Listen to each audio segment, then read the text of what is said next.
Good afternoon, everyone. I'm Lian Li, the CEO of Mpool. Today, I'm pleased to be here and have such an opportunity to share my understanding and opinions about Bitcoin mining.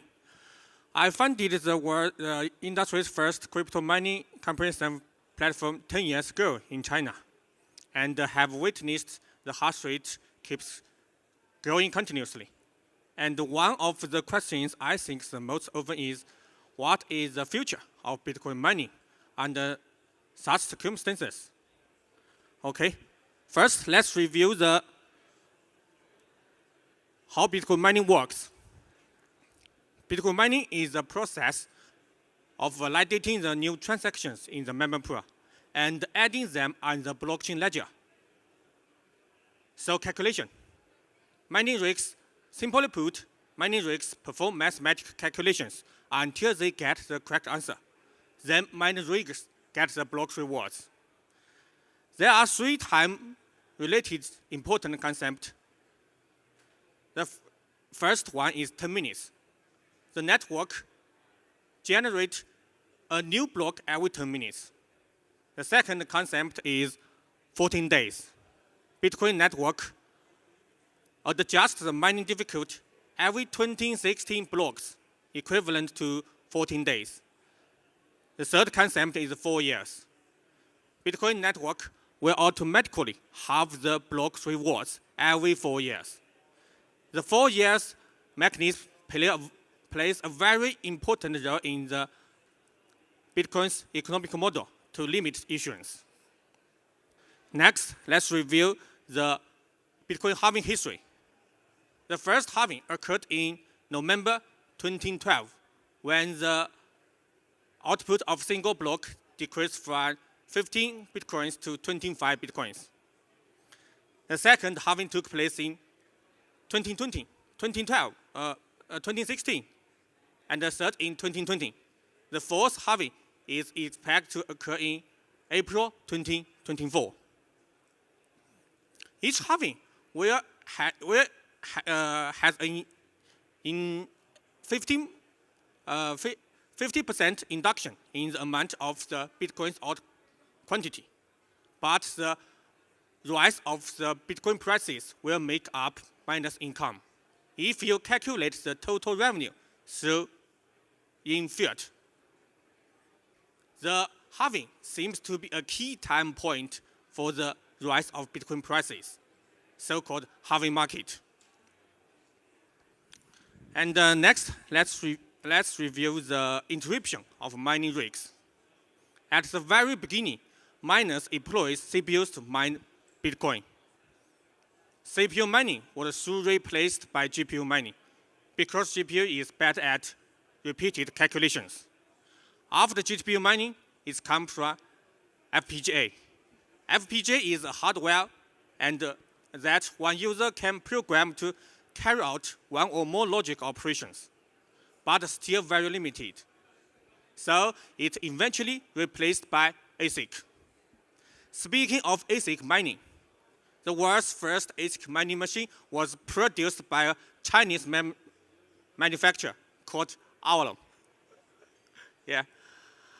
The price of the world's first Avalon miner is 75 BTC per unit in 2013.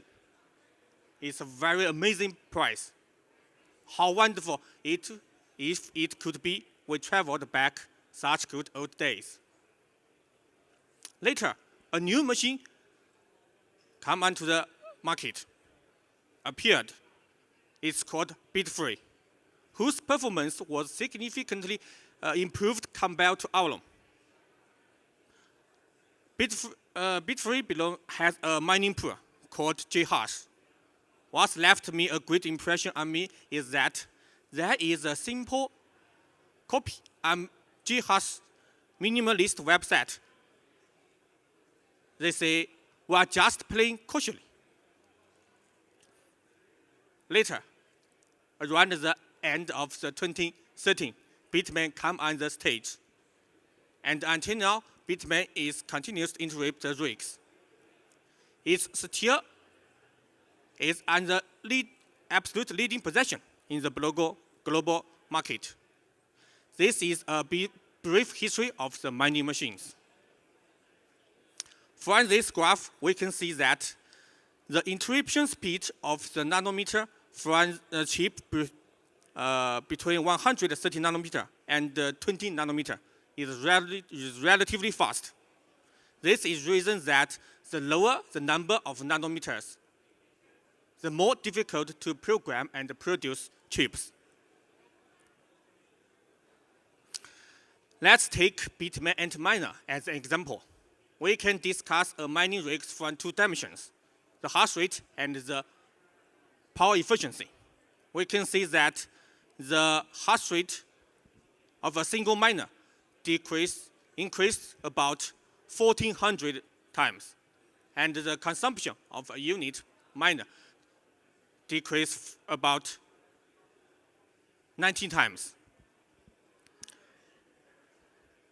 From this picture, we can see since S9, the power consumption reduction has slowed down significantly, which means the life of new machines become longer.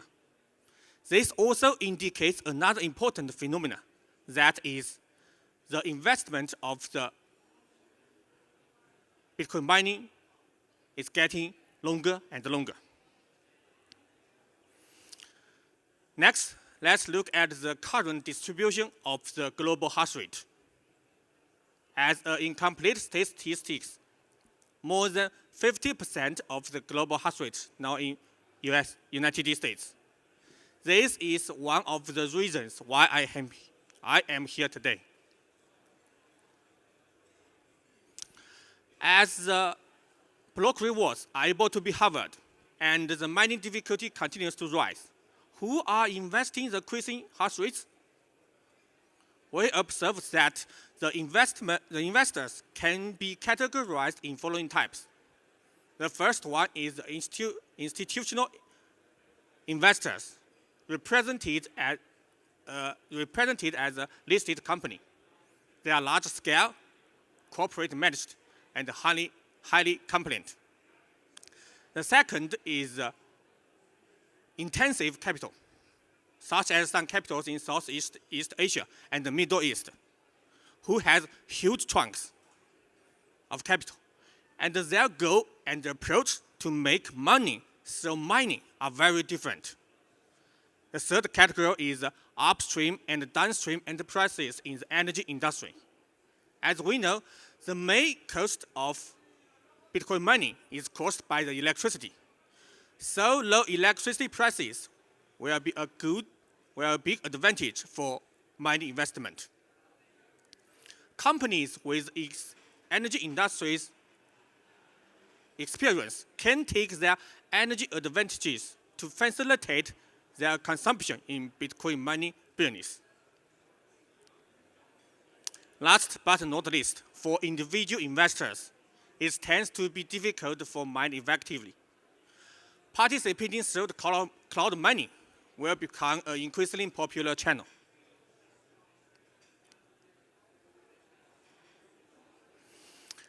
And as the Cambridge Bitcoin Electricity Consumption Index, Bitcoin network consumes about 1,400 terawatt-hours electricity per year,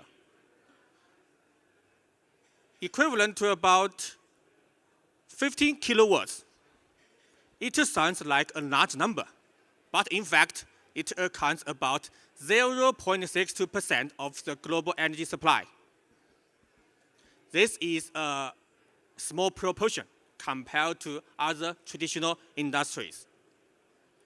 Recently, we have also seen nuclear energy getting involved in crypto mining, and more wind, solar energy has been used. The proportion of green energy in the energy consumption of Bitcoin mining is relatively high.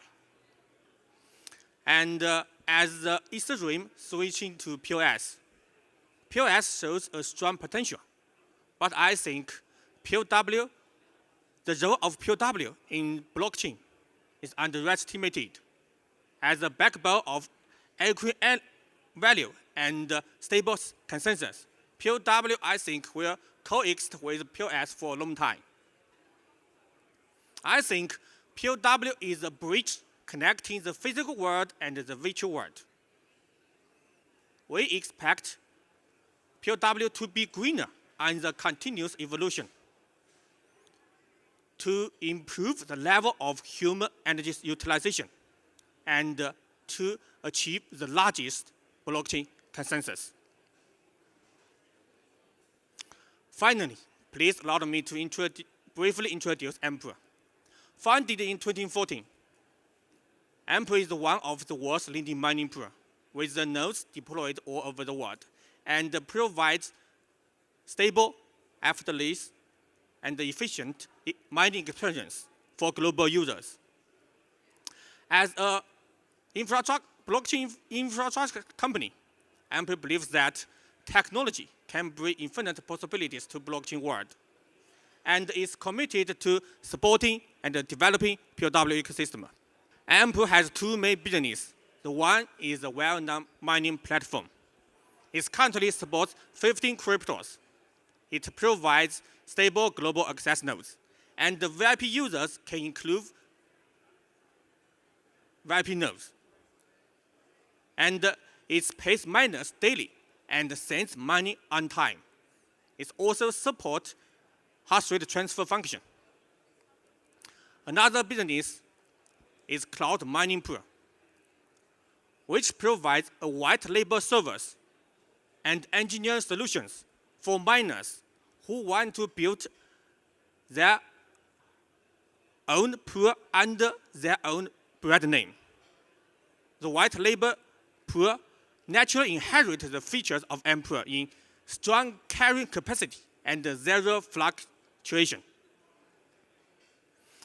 At the lower and right corner is our contact information. Welcome to follow us on LinkedIn and Twitter. This is all I'd like to share today. Thank you all for your listening.